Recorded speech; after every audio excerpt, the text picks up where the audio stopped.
ఇంట్లో కూర్చుని ఇంగ్లీష్ నేర్చుకోవాలనుకుంటున్నారా? అయితే వెంటనే మా స్పోకెన్ ఇంగ్లీష్ క్లాసెస్‌కి కాల్ చేయండి.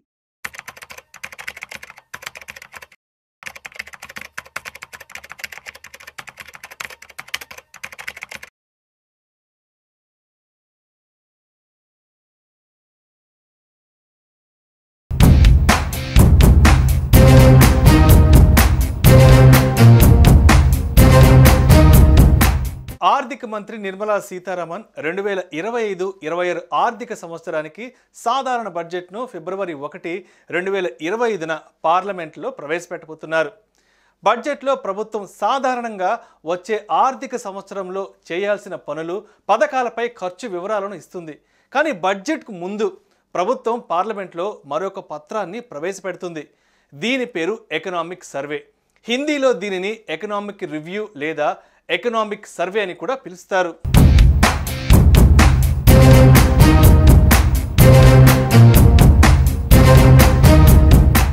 భారతదేశంలో బడ్జెట్ తయారీ ప్రక్రియ చాలా క్లిష్టమైంది. దీన్ని తయారు చేయడంలో ఆర్థిక మంత్రిత్వ శాఖతో పాటు నీతి ఆయోగ్ అండ్ వ్యయ సంబంధిత మంత్రిత్వ శాఖలు పాల్గొంటాయి.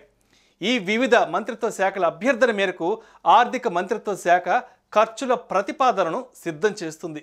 దీని తర్వాత బడ్జెట్ను రూపొందించే పనిని ఆర్థిక మంత్రిత్వ శాఖ ఆధ్వర్యంలోని ఆర్థిక వ్యవహారాల శాఖ బడ్జెట్ విభాగం చేస్తుంది. అనేక సవాళ్లను దృష్టిలో ఉంచుకుని ఈసారి కేంద్ర బడ్జెట్ను తయారు చేశారు.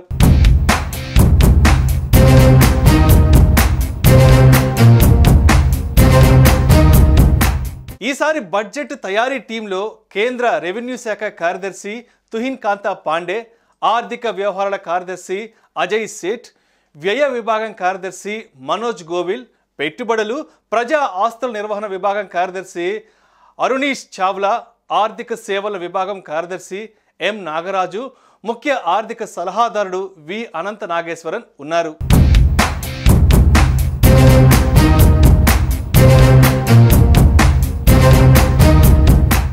అజయ్ సేఠ్ ఆర్థిక వ్యవహారాల విభాగం కార్యదర్శిగా ఉన్నారు. ఈయన 2021 నుంచి కేంద్ర బడ్జెట్ రూపకల్పన ప్రక్రియలో పాల్గొంటున్నారు.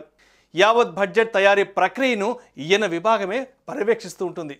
ఆదాయాలు, వ్యయాలు, రుణాల వివరాలతో కూడిన బ్యాలెన్స్ షీట్ల లెక్కలను ఈ విభాగమే తనిఖీ చేస్తుంది. దేశపు తొలి సావరెన్ గ్రీన్ బాండ్ల జారీలో ఈయన పాత్ర కీలకంగా ఉంటుంది.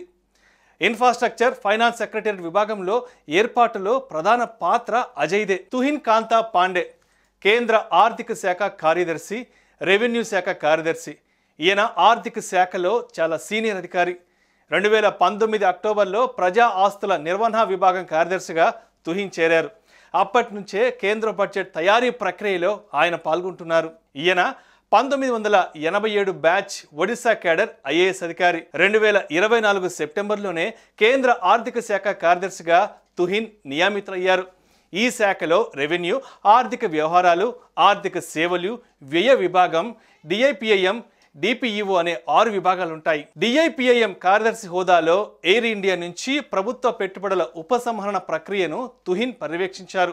Manoj Govil 1991 batch Madhya Pradesh cadre IAS అధికారి. 2024 ఆగస్టులో ఈయన కేంద్ర వ్యయ విభాగం సారథిగా బాధ్యతలు చేపట్టారు. కేంద్ర బడ్జెట్ రూపకల్పనలో మనోజ్ పాల్గొనడం ఇదే తొలిసారి. ఎం నాగరాజు కేంద్ర ఆర్థిక సేవల విభాగం కార్యదర్శిగా ఉన్నారు. ఈయన 1993 బ్యాచ్ త్రిపుర క్యాడర్ ఐఏఎస్ అధికారి. బీమా రంగంలోకి విదేశీ పెట్టుబడుల పరిమితిని పెంచే ప్రతిపాదనను ప్రస్తుతం ఈయన సారథ్యంలోని విభాగం పరిశీలిస్తోంది. ఆర్థిక సేవల్లో సైబర్ నేరాలను తగ్గించడం, బ్యాంకింగ్ రంగం ఆరోగ్యవంతంగా పనిచేసేలా చేయడమే ఈ విభాగం లక్ష్యం. కేంద్ర బడ్జెట్ రూపకల్పనలో నాగరాజు పాల్గొనడం ఇదే తొలిసారి. అరుణీష్ చావ్లా ప్రజా ఆస్తుల నిర్వహణ విభాగం కార్యదర్శిగా వ్యవహరిస్తున్నారు.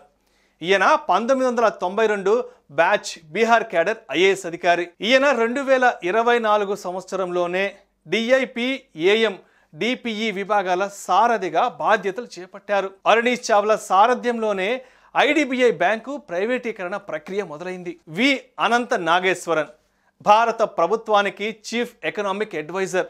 బడ్జెట్కు ఒకరోజు ముందు వెలువడే ఆర్థిక సర్వే నివేదికను రూపొందించేది ఈయన విభాగమే. 2047 నాటికి వికసిత భారత్ను సాధించడానికి ఏమేం చెయ్యాలో సూచనలు కూడా దీంట్లోనే ఉంటాయి. ఈయన ఆర్థిక సర్వే నివేదికను తయారు చేయడం ఇది మూడోసారి. అనంత నాగేశ్వరన్ దేశ ముఖ్య ఆర్థిక సలహాదారుడిగా 2022 జనవరిలో బాధ్యతలు స్వీకరించారు.